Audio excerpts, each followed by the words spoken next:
Hello everyone and welcome to Black Ops 3 for Dummies. In today's episode we'll be talking about the Hardpoint game mode.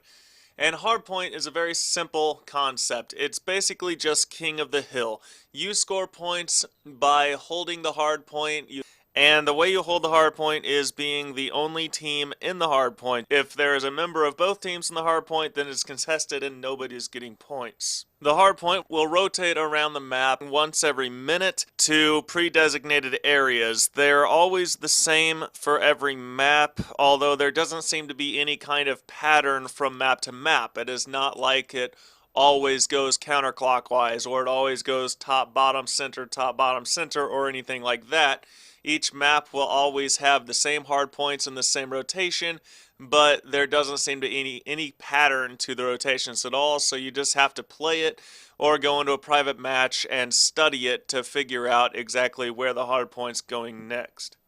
The game will end after 5 minutes with the highest scoring team winning, or until one team gets 250 points, in which case that team wins. Now, when it comes to team building and strategy, what you're going to want is you want 2 objective players and 2 defenders. And the way you want to set this up is you obviously want your 2 objective players in the hard point. These are going to be your quick twitch players. These are going to be your reactionary players. These are your Vespers or your VMPs.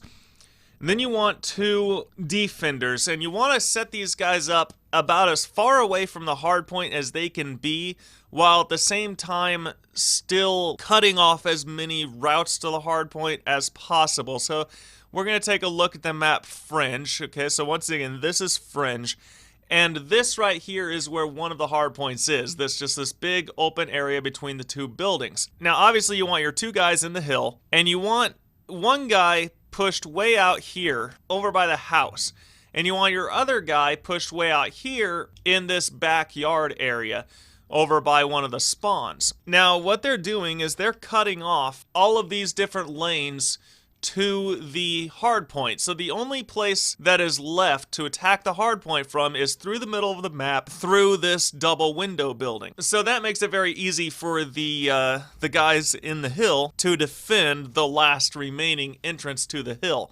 Now, not all hills are going to be this way. You know, some of them are way out in the open and have 100 ways in. And some of them are really enclosed and only have 2 ways in. So, you know, this will change a little bit based on where exactly the hill is, its map relative, things like that. But this is going to be your standard setup. And once you got about 15 seconds left at that hill, that's when you want to pull 3 of your guys away. You want 1 objective player and your 2 defenders to go to the next hill and secure it down and lock it down before it switches. You know, the teams that win hardpoint are the teams that, like, as soon as the hardpoint changes, they're already in control of it because they were there prior. They were there, you know, prepared for it. So that's one of the keys here.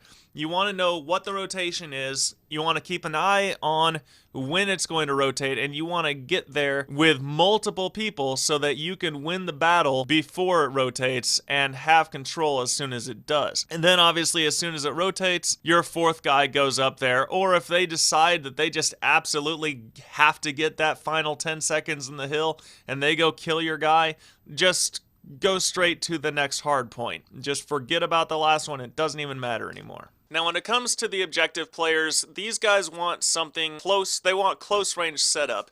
And stealth isn't important. The enemy already knows where you are. So you want awareness perks. You want to go with awareness. You want to go with sixth sense. And you want to be prepared to be stationary. So you need things like hardwired, tactical mask, ballistic vest, stuff like that, so that they can't just flush you out with grenades and EMPs and things like that. And for your specialists, you want things that are great for close quarters. You want things that are going to help you hold on to the hill if you're contested, or take the hill back if it gets taken away from you. Things like the Purifier, or Heat Wave, or Gravity Spikes, stuff like that. Or things that will make it easier to hold on to the hill. Something like Vision Pulse could be really useful. But what you want to avoid is anything that requires any level of precision, because you're going to be in a lot of close quarters, fast-paced gunfights. So you don't want something like the Annihilator that is a very powerful, great specialist, but not so much for really fast, close quarters gunfights. And your defenders want to set themselves up for mid-range combat. So these are going to be your Kuda or your assault rifle type of people. And they're going to be playing primarily to defend the hard point and keep people from getting there, but also to try and earn score streaks. These are the guys that are going to run things like the Guardian and the sentry turret and the higher score streaks. So you want your good slayers roaming around defending the outside of the objective so that they can support the objective with better score streaks. And they are going to want things like awareness and dead silence and tracker, stuff like that, just to help them, stay away from the enemy and find the enemy at the same time. And at least one of them should have a launcher, because you want to be able to take out enemy score streaks, especially aerial streaks. And since they'll be primarily outside, it just makes sense to have them be one of the ones with a launcher. And as far as specialists is concerned, there's really no wrong way to go with the defenders. These would be good for your longer range specialists, stuff like the Sparrow and the Annihilator, but at the same time, something like a Hive would be good to help lower the area that you have to actually actively defend and things like that. So again, there's really no wrong way to go. I wouldn't suggest something like the Purifier that has a very limited range, but even then you could position yourself to make that work in your favor too.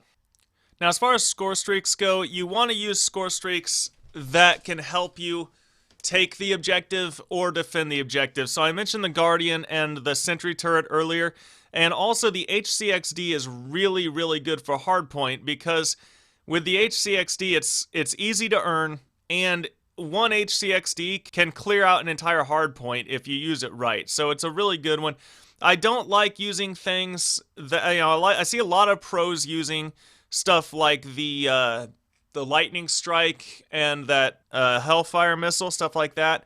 I personally don't like using stuff like that, because if you're playing an arena, you got friendly fire on in it, there's a good chance you're going to blow up your own people. And at the same time, unless they're in a hard point and the hard point is outdoors, there's a pretty good chance that you're not really going to kill anybody with it anyway. And so it's better to use something that is going to constantly be defending the hard point for a period of time, as opposed to something that's just going to rain down one time and then be gone. So yeah, Sentry Turret, Guardian, and HCXD are really, really good score streaks for the hard point. As far as ban and protect is concerned, there's really nothing that I can think of that really has to be banned or has to be protected. In Search and Destroy, you really need to ban Vision Pulse. In Capture the Flag, you need to ban Overdrive. Uplink Overdrive, again, is another good one to ban. But in Hardpoint, there's really nothing that stands out to me as this has to be banned. So I would just go back to your standard, go-to bans or protects. Everybody has something that they like to ban or something that they like to protect, and just go with that, because there's really no real strategic hardpoint specific thing that you need or need to get rid of. Although I will say that ballistic vest would be good to get rid of. If everyone on your team is using HCXD and you want to use that to clear a hardpoint, banning ballistic vest would be a very good idea. So thanks for listening and watching. I hope you enjoyed the video. I hope it's helpful for you. Hardpoint is one that doesn't get voted for a whole lot, but you'll play it enough to need to know this stuff. And again, this is more arena specific, but it'll work for anything. I mean, if you want to play Hardpoint in pubs, it'll work just fine for that too. Goodbye.